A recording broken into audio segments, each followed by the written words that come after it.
네, 안녕하세요. 여러분들의 구독과 좋아요로 이 채널이 유지되고 있습니다. 네, 영상 속도는 1.5배를 추천드리는 바이고요. 네, 이번에도 어떤 소식이 나왔는지 같이 한번 내용을 보도록 하겠습니다. 간략하게 한 구독자님께서 요약 좀 해달라고 해가지고 한번 요약 설명을 좀 간단하게 해드린 뒤에 설명을 좀 드리도록 하겠습니다. 일단 보게 되면 중국계 관련된 소식 또 준비를 했고요. 천연가스 소식하고 그 다음에 FTX 관련된 소식, 그리고 DCG 관련된 소식하고 세금 관련된 소식을 준비를 해 보았습니다. 하나하나씩 설명을 드리면서 넘어가도록 하겠습니다. 일단 시황도 매우 중요하죠. 시황이 안 좋으면 같이 코인도 요즘 같이 따라가는 형태를 보여주고 있기 때문에 이 내용 정말 중요하기 때문에 한번 준비를 해 보았습니다. 일단 시황은 유가 관련된 소식 먼저 설명을 드리도록 하겠는데요. 사우디 증산에 논의가 없다 라는 이야기로 다시 유가가 좀 영향을 끼쳤고요. 천연가스도 EU의 가스 가격 상한선을 두었다고 하는데 275유로를 제한을 했다고 합니다. 너희가 상한선을 지키지 않았을 때는 페널티로 선박 보험 체계, 보험 회사의 계약이 안 되게끔 그렇게 제재를 가한다고 하는데 이게 과연 얼마나 효과가 있을지 좀 봐야 될 것 같고요. 그 다음으로 중국계 소식으로는 베이징의 신규 감염자가 하루 만에 50%씩 증가를 해 보인다고 하는데요. 아무래도 이제 전문가들에 따른 의견은 딱 두 가지가 있습니다. 접종을 했는데 그게 물백신이라서 효과가 없다라는 주장이 있고요. 그 다음에 백신 접종률 추이가 전체 통계 비중에서 노인이 차지하고 있는 비중에 있는 접종률이 상대적으로 좀 낮았기 때문에 이게 생각보다 감염 비율이 훨씬 더 높았다. 그리고 그 다음에 추가 접종 추이가 곧바로 이루어지지 않았기 때문이다 라는 의견이 있었는데요. 각자 한번 생각을 해보시기 바라겠고요. 그 다음에 엔트그룹이 이번에 IPO가 가능할 수 있다. 이거 시장이 너무 안 좋은데 엔트그룹이 다시 IPO를 가능하다라는 이야기가 나왔습니다. 그 이유는 이번에 시진핑 집권체제가 어느 정도 확립이 되고 나서 이제 엔투그룹이 벌금으로 끝내자, 조사가 마무리될 것이다. 그 벌금 규모는 10억 달러, 대략 한국 돈으로 1조 원 초반대 되는 금액이라고 보시면 될 것 같습니다. 이렇게 되면 엔투그룹 안에서도 블록체인의 사업부가 있었기 때문에 얼마나 기술 개발에 또 힘이 실어질지를 우리는 좀 지켜볼 필요성이 있을 것 같고요. 그 다음에 커브 기반 스테이블 코인의 출시가 나왔다고 하는데 이게 뭐 FTX에 따른 뭐 영향성으로 인해서 급변하게 스테이블 코인을 출시를 한 게 아니고요. 루나 사태 이후에 커브나 그 다음에 에이브 같은 경우가 자체 스테이블 코인을 출시를 해서 진행을 하겠다라는 게 그때부터 이루어졌습니다. 근데 아무래도 이런 디파이 쪽에 있는 그런 코인들이 이런 방향성을 채택을 했던 이유는 기존에 이런 스테이블 코인 가지고 문제점이 있으니 차라리 우리 거 먼저 운영을 해보자 라는 그런 속된 의미가 있고요. 두 번째 의미는 기존에 내년에부터 시장이 안 좋아질 것 같으니까 여기에서 어느 정도 유연성과 유동성을 같이 한번 가져가 보자 라는 취지가 담겨져 있다고 보시면 될 것 같습니다. 그 다음으로 DCG 내용을 보시게 되면요, 간단하게 이 내용만 좀 보고 넘어가자고요. 자, DCG가 일단 채권 만기가 도래해야 하는 금액이 5억 7,500만 달러 정도가 됩니다. 이게 만기 시점이 상당히 중요하게 될 것이죠. 23년도 5월 달에 만기가 되기 때문에 이걸 막아낼 수 있냐 없냐는 어차피 내년 1분기 안에는 어느 정도 정리가 될 것으로 보여지니까 이것도 잘 참고하셔야 될 것 같고요. 그 다음으로 부산시 디지털 자산 거래소 추진 재검토할 것이다. FTX 영향 때문이다. 정치권에서는 뭐 다들 아시잖아요. 분위기에 따라서 해당 정책이 수시로 바뀐다는 거, 여론에 따라서 바뀐다라고 보시면 될 것 같습니다. 여론이 안 좋잖아요. 그래서 재검토를 좀 해보겠다 라고 볼 수가 있는데, 부산의 대체거래소가 성공할 거라고 하면 코인은 무조건 가져갈 수밖에 없는 게 큰 그림인데 자꾸 저런 형태는 저는 좀 반갑지가 않습니다. 그 다음으로 저스틴 선이 또 FTX에 있는 자산을 구매하여 인수하는 것을 검토하고 있다고 하는데 얘네들도 자산이 그렇게까지 많은 유동성을 갖고 있지 않은데 어떻게 해결을 할지 저도 매우 궁금하다라고 볼 수가 있겠고요.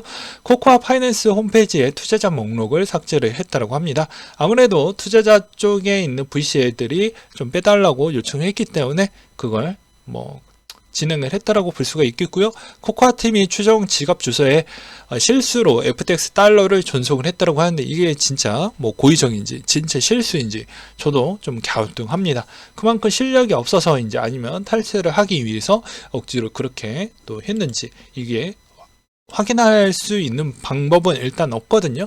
그 다음으로 코인베이스 암호화폐 기관 투자자 62% 올해 암호화폐 투자 비중이 늘렸다고 하는데요. 보고서에 따르면 58%는 향후 3년간 암호화폐 포트폴리오를 비중을 늘릴 것이라고 했는데요. 투자자의 59%는 바이앤 홀드 전략을 채택한 것으로 나타나져 있다고 합니다. 제가 봐도 연기금이 지금은 들어가지 않는다라고 이렇게 하고 있지만 그건 블러핑에 거의 다 가깝다라고 볼 수가 있습니다. 왜 그러냐면 어차피 내년 상반기 정도가 주식도 거의 다 정점이고 금리도 어느 정도 정점기라고 하면 그때까지에 있는 분위기만 일단 확인을 하고 그 이후 때부터는 어느 정도 여유 자금이 분명히 생길 것이기 때문에 그 위험에 있는 시즌까지만 도래해서 여유 자금이 생기면 분명히 이제 내년 상반기 이후부터는 자금을 집행할 수 있는 여유율이 생기니까 그게 일부 코인에 들어올 수 있다. 그 주장은 저번에도 말씀드렸다시피 해당의 연기금이 0.01%씩만 투자를 한다고 해도 그게 나중에 돌아왔었을 때 10배, 많게는 20배 이상 수익성을 항상 나왔던 과거 옆 동네, 이웃 동네 연기금들이 그렇게 수익을 잘 보았기 때문에 그런 점을 또 볼 수가 있겠고요. 기관들도 마찬가지로 적은 금액으로 고수익을 가져갈 수 있고 그게 투자 회수 기간도 다른 투자 대비 괜찮게 나왔기 때문이라고 보시면 될 것 같습니다.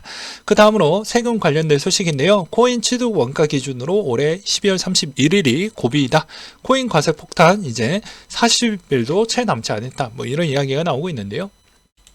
제가 간단하게 설명을 한 번 더 하고 넘어가도록 하겠습니다. 일단 이 취득가의 평가 방식에 따라서 일단 일괄 영원으로 상장한 뒤에 일단 직접 개인정보를 수정을 해서 12월 31일 종가 일괄 적용을 제한할 것으로 전해졌다고 하는데요.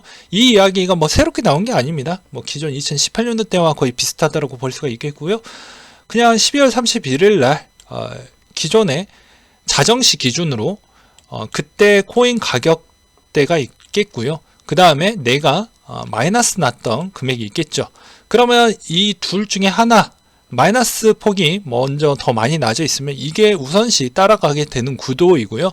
그 다음으로 나는 일단 마이너스가 되어져 있지 않는다고 하면 그때 12월 31일 기준으로 해서 가격에서 좀 더 수익성이 종가 기준으로 수익이 낮다고 하면 그게 수익으로 잡혀서 세금이 내게 된다. 징수하게 된다. 이렇게 생각을 하시면 될 것 같습니다. 근데 또 모순적인 부분은 이 마이너스가 해외 거래소에서 마이너스 비중을 만약에 가져갔다라고 하면 그 변수는 이제 여러분들이 증명을 해야 되는데 증명을 해야 될 때에 따른 논란이 어마어마하게 된다라는 것이죠. 그리고 거래소와 월렛을 운영하는 그런 국내 코인 회사들이 있을 텐데요. 아직 과세 기준과 체계가 정비가 아직 안 됐습니다. 근데 정치권에서는 이때까지 벌써 몇 년 되었나요? 한 3, 4년 동안 이야기가 나오고 있었는데 또 불구하고 계속 시간만 질질 끌었죠. 네, 그렇기 때문에 이게 진짜로 통과될지는 좀 더 지켜봐야지 알 것 같습니다. 그래서 뭐가 됐든 간에 통과가 안 되면 우리는 어쩔 수 없이 세금을 내야 된다 라고 볼 수가 있겠고요. 여러분들한테 그러면 여기서 이 이야기까지는 아마 주변 이웃 유튜버 분들에게 많이 들었기 때문에 똑같은 이야기로 끝내면 안 되겠죠. 그래서 팁을 몇 가지 드린다고 하면, 자, 22년도 9월 22일자 기준으로 국세청 아니면 말고식이라고 제가 실시간 방송에서도 한번 설명을 드리기도 했었죠.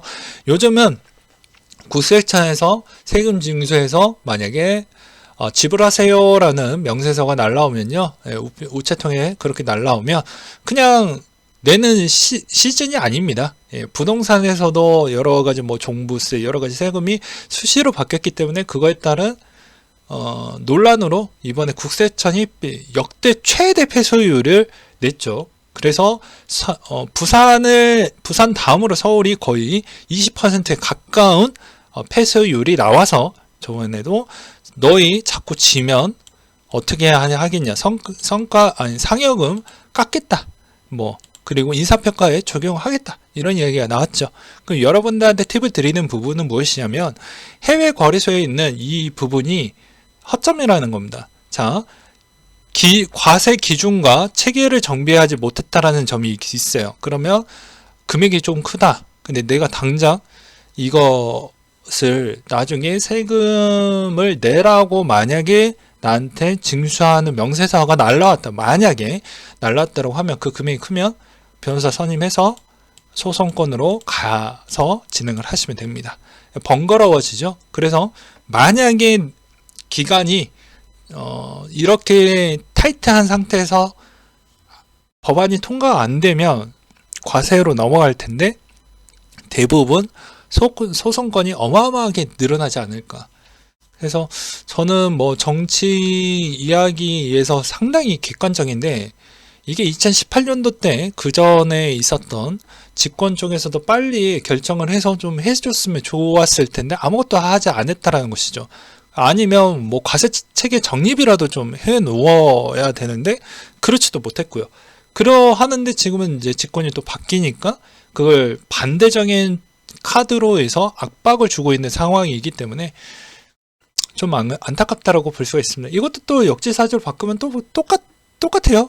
반대쪽은 또 반대가 되면 또 반대를 위해서 또 반대로 던지고 또 이게 또 역할이 또 바뀌면 또 반대를 위해서 또 반대를 하고 이런 형태입니다. 그러니까 우리한테는 뭐 그런 게 아니에요. 국민을 위해서 그런 게 없습니다. 자기 그 체제를 더욱더 강화하기 위해서 그런 카드로 쓸 뿐이죠. 그래서 오해하지 말아 주시기 바라겠고요.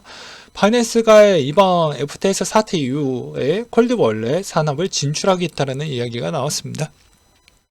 2018년도 때 설립한 엔그레이브 휴대용 하드웨어 지갑 제로와 백업 도구 그래핑인 지갑과 옛 리퀴드와 함께 셀프 커스터디 특화한 기업이라고 해서요. 보안에 아주 최적화된 뭐 지갑을 뭐 이번에 지원을 해보겠다, 이런 이야기가 나왔고요. 그럼에도 불구하고도 여전히 제가 계속 이야기를 하고 있죠. 캐시우드 누나는 마음이 바뀐 게 없습니다. 네, 우리 편이죠. 예, 그레스케일에 있는 비트코인 트러스트를 더 매입을 해 주었다라는 걸 볼 수가 있기 때문이죠. 그렇기 때문에 이번 상황에서 크게 문제가 되지 않을 거라고 저는 생각을 하고 있습니다. 그냥 분위기만 계속 고조하고 공포감을 많이 주고 있는데 저 금액이 생각보다 크기 때문에, 그리고 미국에 있는 대부분 기업들도 저게 황금알을 낳는 거에 배를 가르지는 않겠죠. 저는 그렇게 생각을 합니다. 만약에 또 내년에 그만큼 금리가 생각보다 높은 위치에 있다 보니까 자금이 생각보다 잘 안 모여서 그런 변수도 있기는 하겠지만 조금 더 저는 긍정적으로 좀 생각을 해보려고 합니다. 여러분들 생각은 어떨지는 모르겠지만요. 그 다음으로 모건 스탠리 수석 전략가가 내년 6월에 4에서 5% 금리가 끝날 것 같고, 그 다음에 내년 말이 되면 2에서 3%대까지는 조금 더 이제 물가가 떨어지지 않겠냐, 뭐 이런 이야기가 나오고 있습니다. 그리고 과거 8년에서 10년 주기로 경기 주기가 계속 왔는데 이 주기가 조금씩 단축이 되어 가고 있다고 합니다. 그 주기는 3년에서 4년 정도로 단축이 된다라는 이야기를 했는데요. 이건 뭐 비트코인 반감기 때와 거의 유사하다라고도 또 볼 수도 있겠죠. 그 다음으로 비공개 조세 소위서에서 뭐 금투세 유예안 통과 못 시킨다라는 뭐 민주당이라고 해가지고 국회 비공개 회의에서 확인을 해보니 슈퍼개미가 뒷돈에서 청원을 주도했다라는 기사 내용이 있습니다. 제 의견이 아니에요. 기사에서 나왔던 발췌됐던 내용을 이야기를 하는 겁니다. 그래서 증권사들이 오히려 내년에 도입을 원한다. 그래서 지도부 합의에도 유예가 통과 못 시킬 확률이 매우 높다. 이런 이야기가 있는데, 금투세가 금투세 안에 코인 관련된 내용이 같이 있기 때문에 금투세가 어떻게 흘러가는지도 중요하다고 이야기를 했습니다. 지난 30일 동안 13만 6천 개 비트코인이 글로벌 거래소에서 출금을 했다고 하는데, 역대급 출금량이라고 해서 거래소의 유동성이 많이 떨어졌던 거래소들은 좀 제끼고 바이낸스의 선물 분위기가 어떠한지만 체크하시길 바라겠고요. 그 다음으로 비트코인 장난기 UTXO 도미넌스가 데드크로스가 발생할 예정이 보인다고 하는데요. 간단하게 보게 되면, 자, 이 데드크로스가 있었을 때, 좀 많이 하락을 했다라는 걸 볼 수가 있겠고, 그 다음에 골든크로스가 나왔을 때 오히려 상승기를 많이 보여주었다라는 걸 볼 수가 있습니다. 그래서 데드크로스가 발생돼서 비트코인 가격이 바닥에 가까워졌다라고 볼 수가 있다라는 점이 또 보여지기 때문에 이 지표가 정말 맞을지 계속 유심하게 봐야 될 것 같고요. 그 다음에 라이트 코인 같은 경우에는 거래가 2주 동안 4천만 달러 이상 라이트 코인을 추적을 했다라고 합니다. 뭐 반감기라고 하는데요. 아직 라이트 코인 반감기는 253일 정도가 남았어요. 그러니까 고래들은 특히 앞으로 반감기 때를 생각을 해서 더 우리 253일 정도는 존복 가능하니까 베팅을 했다라고 볼 수가 있겠죠.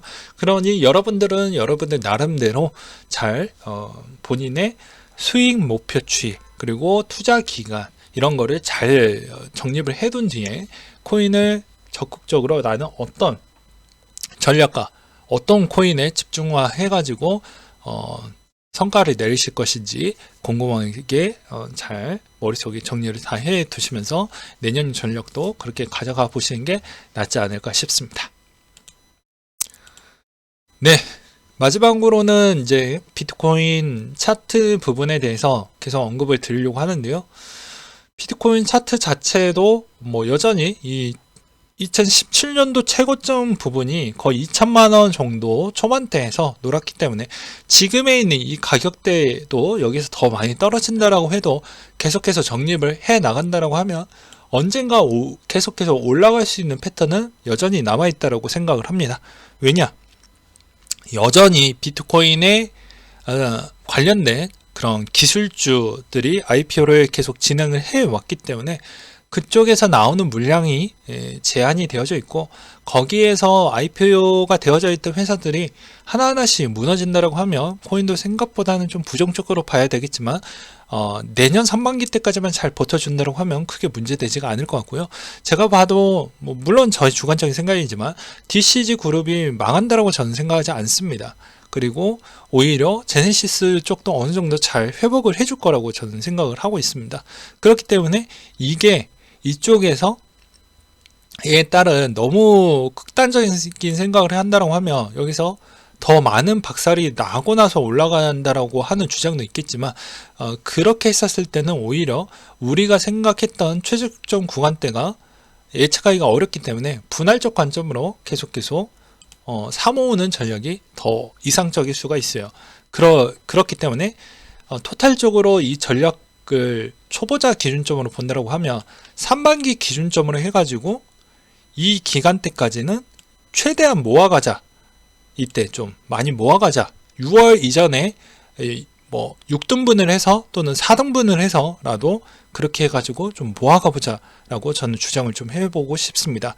그리고 단기 12월 달까지는 금투세 그리고 코인 과세 부분이 있으니 일시적이더라도 마이너스가 많이 났던 국내 거래소 쪽은 제외하고 해외 거래소의 운영 비중이 있었던 물량이 대거 많이 매도를 해가지고 들어오려고 하는 물량들도 어느 정도 끼칠 것으로 보여지기 때문에 생각보다 힘은 약세로 갈 수가 있으니 12월 달은 그렇게 또 재미가 있다라고 보기에는 좀 어려울 수도 있을 것 같아요.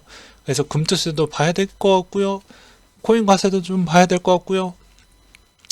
연말에도 시끄럽겠지만 그래도 저도 열심히 한번 정리를 해서 여러분들에게 기회를 좀 주려고 합니다. 그래서 저는 내년 전략은 이미 거의 다 나왔다고 볼 수가 있는데요. 저는 2023년도 1월 달이 딱 되자마자 6월 달 때까지는 적극적으로 매수를 해가지고 평단을 최대한 낮출 생각을 갖고 있습니다.